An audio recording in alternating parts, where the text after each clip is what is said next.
Well, Devin, here we are again. Another big fight, another world title on the line, new weight class for you. How are you feeling about this one?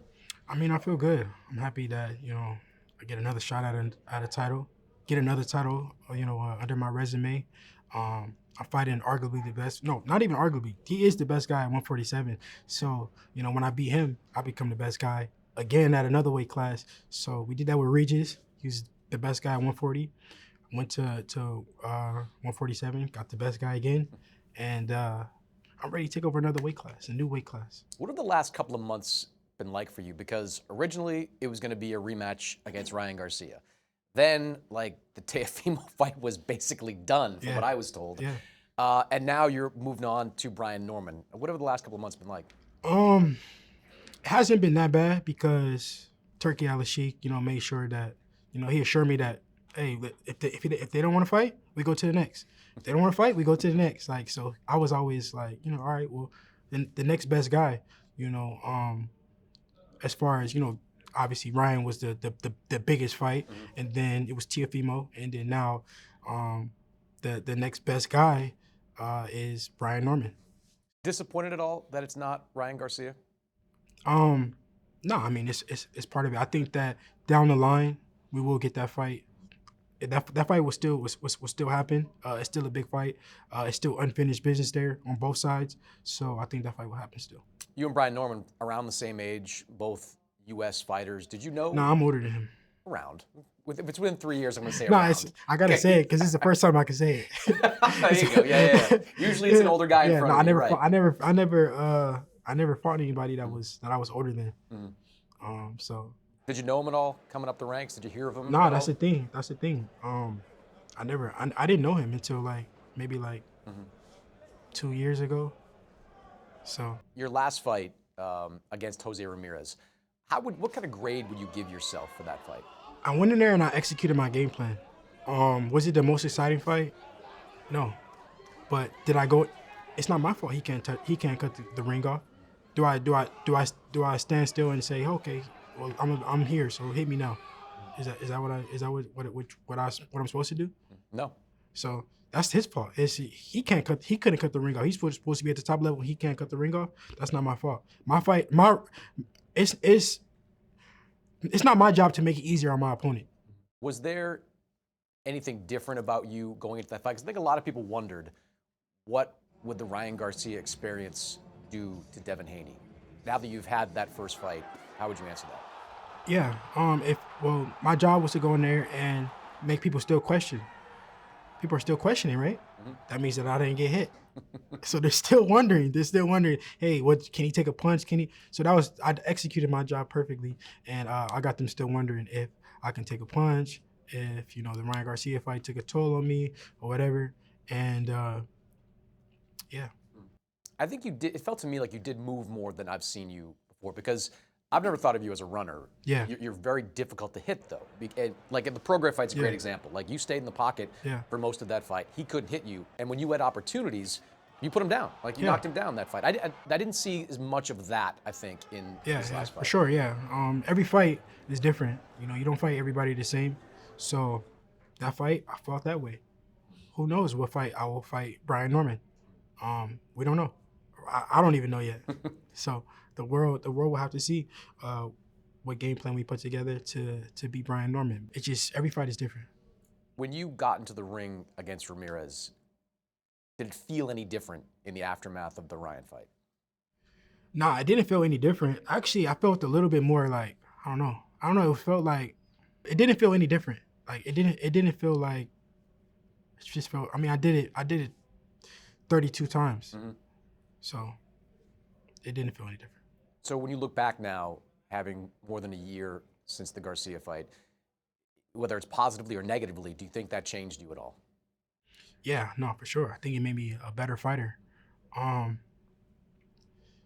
we've seen the worst that can happen already. I felt it. So you go in there, you're like, okay, well, that was the worst. So it can only be better than that. You are not only Because I going mean, up, how many guys? Um, these days we don't know how many guys are cheating. Actually, I wouldn't say how many guys are cheating, but But as many people are getting popped, we don't know. You had a post recently about that on social media in the Yeah. aftermath of Galal Yafai's component, basically saying like, fighters can't get, that experience back. They can't get those days back. Yeah, for sure. I really agree on that. I stand on that because the damage is already done already.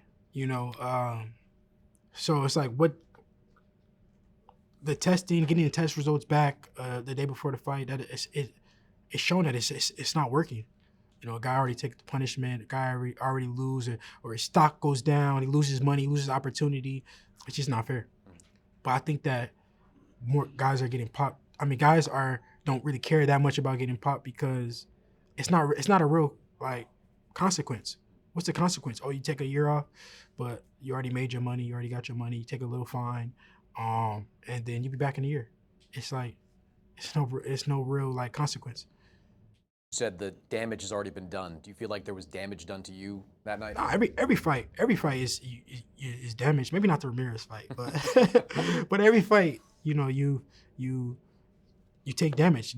The brain is not meant to be hit, so it's no positive that comes out of taking punches. So yeah, of course, but it's the life I chose. It's the career I chose, and I wouldn't want to be doing nothing else. I don't think anyone can question or should question your willingness to fight against the very best. 135, 140. Now you go up to 147. And like but that's the thing, though. They say, oh, he's gun shy. Well, if I'm so gun shy, why I'm fighting the hardest puncher, the best guy in the division now? That's the thing. This is not only arguably the best guy in the division, but a puncher who, like you said, is younger than you. So you're getting a very much in his prime puncher. Like, how are you feeling about that matchup? And then they say, oh, well, maybe he's gun shy. I didn't go fight a guy that just my last fight after the Ryan fight. I didn't go fight a guy who had pillows. I fought a guy that knocked people out. So I'm fighting punchers. I'm not fighting just guys who are coming to hit me with some pillows. Nah, they coming with bricks. So if I was so gun shy, then I don't think I would be doing these things. Or yeah, I wouldn't advise somebody who's gun shy to do these things. It's a guy coming off what could turn out to be the knockout of the year with that KO over Jin Sasaki. I mean, very heavy-handed, great left hook. When you watch him, what do you see? Nah, I see he's a power puncher. I do. I see that, but I don't know the guys he fought, like the guys he knocked out. I don't know not one of them. I know it's a Japanese guy, the last fight, but I don't know him though. So we know that Top Rank has the best matchmakers in the game.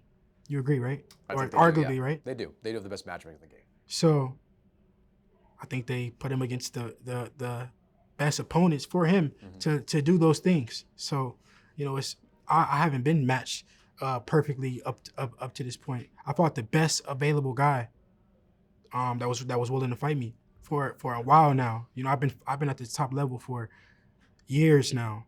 So I've been fighting guy after guy after top guy after guy after guy. So, I'm doing this at the highest level. He's doing it at, the level, a few levels down. So,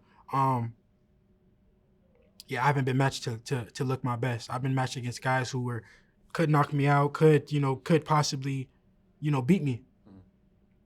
Was it important for you in this fight to take on someone that with the punching power that Brian has?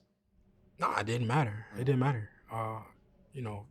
He was just the best guy and the guy that was, getting the hype. The guy that, I said this earlier, they make a new guy. They're going to make a new guy every day. So right now, he's that new guy. He's the new guy that they made. And then when I beat him, it's going to be somebody else. And it's going to be somebody else.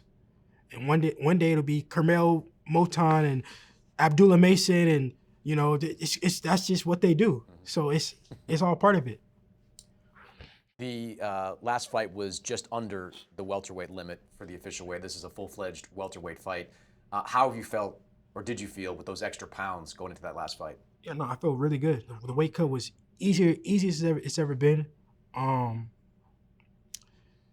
Yeah, so this fight I'll be fighting more at my natural weight. Seems like everybody in boxing wants to make every fight like a brawl. You saw Turki Al-Sheikh say, "No more Tom and Jerry fights." Bob Arum on Twitter calling you a track star. Yeah, the Turkey thing. I don't know if that was really directed to me or whatever. He never said nothing to me about it. And I talked to him that same day that tweet came out. I talked to him right before it. And we were talking about making a Brian Norman fight. So if that's what he feel, I mean, if that's what he feels about me, he never said nothing to me. You know, we doing good business together. So I don't know. You've been undisputed. You won a title at 140, but what would it mean to you to come back, win a world title, beat a guy like Brian Norman after so many people kind of wrote you off in the aftermath of the Ryan stuff? You know, the man of the division, what I'm used to being, and it's the perfect fight, perfect opportunity, perfect money. I'm happy. I can only thank Allah, alhamdulillah, for this opportunity, and it couldn't have happened. It couldn't have happened a better way. Always, the money is always the most important, right? I guess as the shirt suggests. What can I say? I accidentally wore this shirt on purpose. Mm-hmm. Well, Dev, looking forward to November. It's going to be a great night. Thank you. The Ring 4, November 22nd. Watch only on DAZN.